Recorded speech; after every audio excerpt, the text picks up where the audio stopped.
Time is money. Yeah. Actually इस money से एक बड़ा अच्छा पॉइंट याद आया कि शेयर मार्केट एक ऐसा कुआं है जो पूरे देश के पैसे की भूख मिटा सकता है। राइट।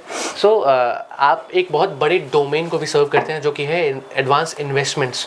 सो यस, इन्वेस्टमेंट्स के रिगार्डिंग मेरे मन में एक्चुअली पर्सनल बहुत क्वेश्चन है, हमारे ऑडियंस का भी होगा ही, लेकिन पहले तो मेरे मन का है, तो पहले वो अपने मन के क्वेश्चंस मैं पूछना चाहूँगा। ठीक है, तो यस, सबसे बड़ा क्वेश्चन तो ये है कि SIP के रिगार्डिंग। ठीक है, SIP एक्चुअली इन्वेस्टमेंट्स होता क्या है, इन्वेस्टमेंट से क्या क्या डोमेन होते हैं, पहले वो मुझे बताइए। ओके, सो बेसिकली इन्वेस्टमेंट को मैं अगर डिफाइन करूं प्रॉपर, तो आपके पास दो तरीके की इनकम होती है। The one is active income, the second is passive income. So active income क्या है? अगर आप किसी जॉब में हैं, आप किसी बिजनेस में हैं और उस बिजनेस से प्रॉफिटेबिलिटी अर्न कर रहे हैं या जॉब से सैलरी अर्न कर रहे हैं, तो that is your income and that is called your active income. But अब वो जो पैसे आपने अर्न किए, अगर उन पैसों को आपने सपोज करिए घर के एक लॉकर में रख दिया, तो वो जो पैसा है वो आज के 10 साल बाद भी उतना ही पैसा बचा रहेगा। करेक्ट।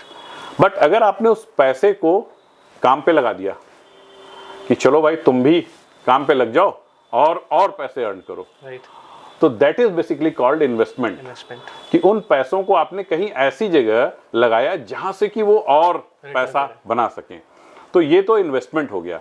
अब इन्वेस्टमेंट की अगर मैं बात करूं तो इंडिया में बहुत सारे वर्टिकल्स हैं जहां पे कि आप इन्वेस्टमेंट कर सकते हैं।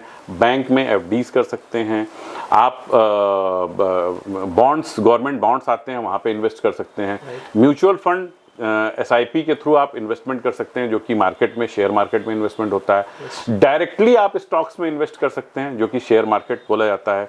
जो नया कंसेप्ट आज की डेट में आया हुआ है, क्रिप्टो करेंसी, तो क्रिप्टो जो वर्चुअल मनी है वहां पे भी आप इन्वेस्ट कर सकते हैं। Bitcoin, yes, bitcoin.